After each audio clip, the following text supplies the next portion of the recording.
Thank you so much for joining us for another episode of Inspired by Miss Rainbow Red. I am here today with Tania and Sasha. Hey. And myself. Today we're going to talk about finding your voice. As an artist, it can be hard sometimes. Yes. Tania never had that problem, though. So how'd you find your voice today? Oh, man. I think this is a good topic because even though as easy as we think it is sometimes, it is kind of difficult. But I think when it comes to us and being permanent makeup artists, and I feel like if you don't also have to be a complete expert, but if you know what you're talking about, you should have no problem finding your voice and telling your clients, like, what's up. Yeah. Because they're coming to you for a reason. Yeah, no matter what, if you're a permanent makeup artist or, I don't know, teacher, whatever, any sort of profession you have the certain skill set, and somebody's coming to you, like, you should have no problem, directing them the right way. Yep. Or sometimes shutting things down, or sometimes turning clients away. I know it sucks, but it's much better to just turn them away, or just say no, or just tell them right up front the things that could happen, rather than going home and like being stressed out or having a mad client on your hands. Yeah. You don't want to work on them, and then later they become a problem. Tanya's getting a lot of experience with this. Yes. Because the second anytime, like, literally somebody calls, I'm like, all right, they're asking a billion questions. They're going to make me, like, have to tell them this and this and this. And look, and I'm old. So I'm like, I don't want to deal with them anymore. So I literally am like, Tanya be a good fit for this. Yeah. Tanya, you're up. I know. I also don't mind talking to people. I enjoy talking to people, whether it has to be hard or easy. And I don't like the hard conversations. I don't want to do it anymore. Yeah. If you're going to 20 question me, I don't want to do it anymore. I never thought I would get to that point, but I'm just like, well, it's one thing to ask questions. You come to me for a reason, like you said, right? Yeah. Like, I mean, they ask you questions, though, but then you do answer it, and then when you're not trying to take it in and ask it another way and try to be almost sly about it, that's where the frustration comes. Like, you're the professional. I'm like, you don't really know, and now you're trying, like, and I just told you, and now you're asking a different way, expecting a different answer. Yeah. And what's wild is I feel like sometimes they have, a lot of the time, they have existing work on their face, and they're like, but this is uneven and this and that, and like, oh, this one's longer, but I don't want that one anymore. It's like, well, then your only option is removal. Like, that's just my straightforward answer. But then they're like, well, not happy with that. I'm like, well, what did you expect to happen in today's session? So maybe you should start asking them. I don't know. My quote lately is, I'm not a magician. I'm not a magician. I'm not a magician. Literally. Yeah. Do you think, Tania, you always had your voice since you started permanent makeup, or did you learn that over time? Definitely over time. But I think in general, I mean, sometimes it is nerve-wracking, but in general, I feel like I don't have a problem saying with what I want to say. Yeah. But I guess finding the right way to say it to the client. That's a good way of putting it. Yeah. Because I'm like, I don't want to say, well, right, like today I had, a lady had, I wouldn't say they were dark eyebrows, but whatever. They were a certain shade. Ashy. And she was like, they were ashy, like light gray. And she was like, I want them light brown. Impossible. I told her straight up, that's impossible. That's not going to happen. I'm not going to sugarcoat that. If something's an impossibility, no. I'm not doing that. And I feel like sometimes maybe someone will be like, we'll try to kind of work with them, and then they let the client kind of persuade them into doing something that you shouldn't have done. Yeah. And so I have no problem telling them no. I think there's no amount of money in the world worth my piece. Yeah, because if they don't get the results they want, then that falls back on you as an artist, and now you're in a pickle. And now you're dealing with them for the rest of your life because you tattooed them. So if you're ever in a situation, I would rather just not you can make them tattoo happy. Just don't tattoo them, right? Like it's like if you ever think that client's gonna be, I don't want to say a nightmare, but you get those ones where you're just like, your gut's telling you, hey, like, this isn't, I can't make this person happy, then don't do it. Like, the money doesn't matter. Because once you tattoo that person, you're going to be dealing with them the rest of your freaking life. I feel like it's honestly, every day it's gotten easier. Because every day I learn a little more and more, and I'm like, no, you're not going to, no. Yeah. It's not going to happen. Yeah. It comes with experience and time, for sure. It took me a really long time. Yeah, like I'm over here sweating. It took me like at least 5 years. And I still struggle with it. But now I don't. I would say the delivery with me is a little harsher. A lot harsher. Yeah, literally. Because like now these days I'm like, I don't know what it is. Because it went from me not having a voice to over explaining to now back to okay, now I have a voice, but now it's very blunt and I'm just telling you exactly how it is. Sometimes I'm like, okay, calm down. Like, you need to like be a little nicer. But I'm not trying to be mean, but you're also not going to convince me anymore. I'm just like, I'm not here to be like, can you put hair strokes over this solid gray ass eyebrow? No, it's not going to work, and here is why. Then if you keep asking me questions, the answer is no, and I'm not tattooing you, and there's the door. But I need to like slow it down just a little bit.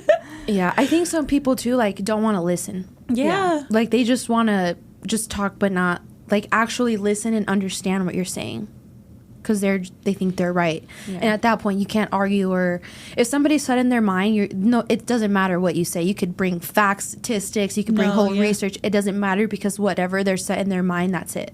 Do you think it's because they see it, like I'm over here just like thinking, I'm like, do you think it's because they see other like stuff online, or do you think that maybe they don't understand? Like, do they not understand? No, I think it's an online thing, because a lot of people go, well, I want this. Like, how many times they bring a photo from your IG, like, I want this, and you go, well, your eye shape, you don't have room.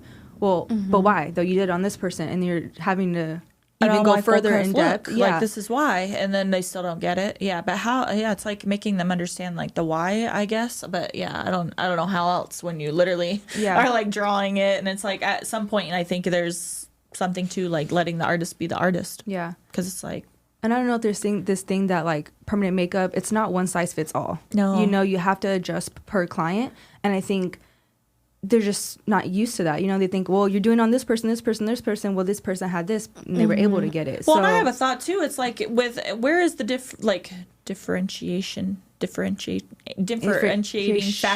What is the differentiating factor? No, but like seriously, between body tattoo and permanent makeup, you're not going to go to a black and gray artist and ask for color. Yeah, exactly. Traditional. It's like you picked that artist for a reason, so why are you trying to convince that artist to do otherwise? Exactly. It doesn't make sense to me. Like, why are we different? Like, it should be the same exact thing. It's like in permanent makeup, we all specialize in something. We're all better at something. Like, we may do a bunch of things like good or well, but we're all known for something. Yeah. So it's like you don't try to convince that person to do otherwise when that's what their style is. Exactly. It's weird. In the beginning, do you think you had people that talked you into doing things? Oh, absolutely. Yeah. I have brows to this day. Not very many. I have at least, right off the top of my head, I can think of 3 brows to this day that I never should have done. And they convince you to do something? Yes. Or, that they convinced me to do something. Harsh, square, straight up and down on the fronts, barely any space in the middle. Yes, multiple, like at least 3 times. Did they come back hating it though? Nope. After the fact? They still love it, but still I can't stand even looking at it. As an artist, you're like, I don't, I get you. And then with that too, it's like we run into, because now that person's running around, it's like, who did your eyebrows? Oh, yeah. And you're like, shit, don't tell anybody I did those. Like, and it's like, so you have to kind of think there's that fine line, not just money, but also, you know, your name is on that work too.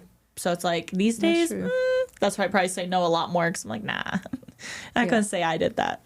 That's true. I think when it comes to clients, I don't have a problem, but I think when it comes like when we have serious talks or like trying to talk to like, you know, your coworkers and stuff, you never want to hurt anyone's feelings. I think that's more hard. Yeah. You think? Yeah. Amber's like, because it's like, this one don't ever even talk. I love that she's bringing this up right now, like, because you never even talk. I'm like, Tanya, in general, like, Tanya, I didn't know you were feeling a type of way. Fucking say something. Well, because you know, I have no problem saying like, you know, my initial like, well, but then sometimes I think and I'm just like, am I really overthinking?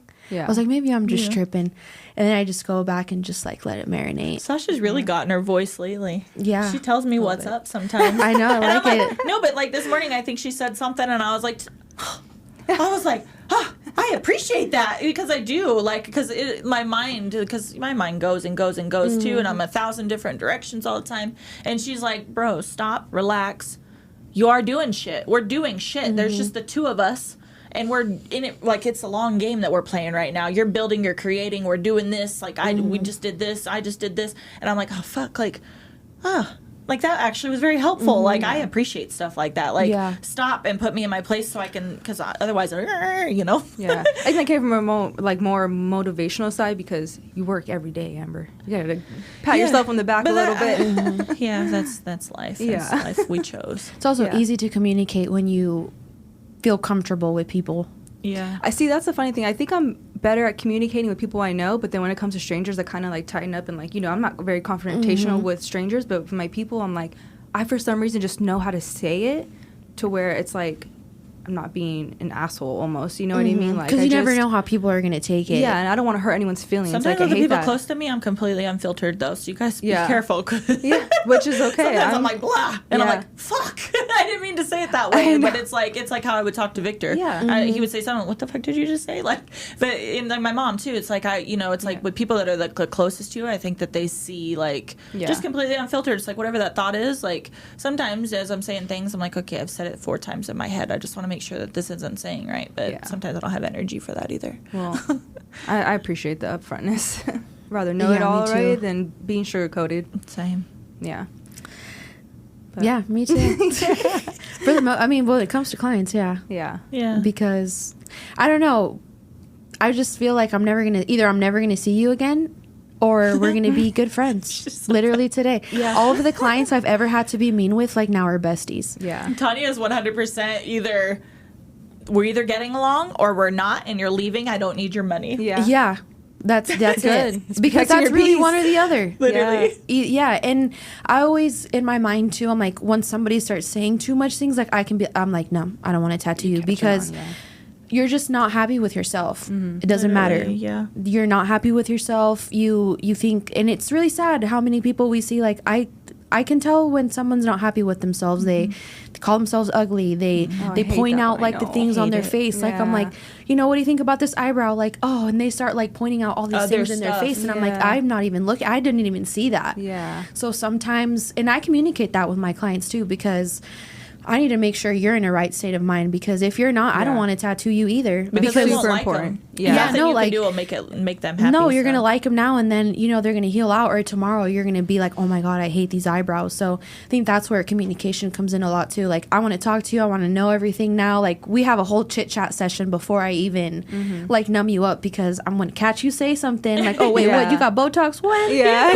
Wait, or I was like, wait, you did what? Yeah. I'm like, wait, you're going swimming tomorrow? You're in your magnifying mirror. Hold on. Yeah, I'm in your today. Like, I was like, get off that. No, don't I get was like, stop. in the magnifying mirror. And I told her, my client today, I was like, if you're expecting perfection, we're not doing this. Yeah. And you're making me nervous. And I think that is scary to hear from your artist, but also too, like, your vibe is gonna set my vibe. Like, if you're coming in here very uncomfortable and like, all over the place, that makes me uncomfortable. But then we talked and we were fine, and literally we're dancing and having a good time, and everything was fine.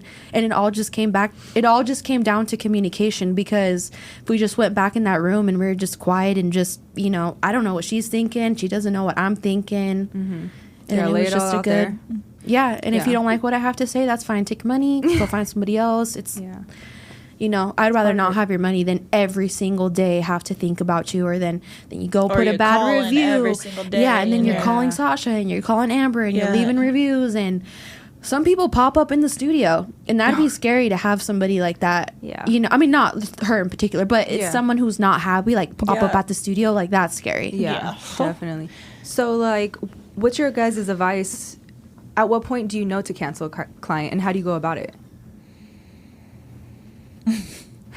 Think if it doesn't feel right. Yeah, it's like a vibe. How long do you let it go on for it to just, like, there's a certain point they're just like, yeah, this is not going to work out? I'll know in like 15, 20 minutes. Yeah. Honestly, I thought today was going to be one of those. I was kind of worried too that was going to happen. I thought today I was going to be like, you know what? Yeah. What's so weird is I text, and remember I was like, how's Tanya with her? How's the client going? I literally had to text out, and I was like, Amber's going to be here in 30 minutes. We'll just talk about it. And she literally texted me. It's so weird. Like, how's this? Well, just because I had talked to her on the phone, and I knew she was asking a lot of questions, and I had a little thought, and I was like, she's going to be pushing Tanya a little bit. Like, I had a little thought, but I was like, but they'll get through it. Just got to talk through it. Like, and they're, whatever, and Tanya will handle it. Like, that's what I felt.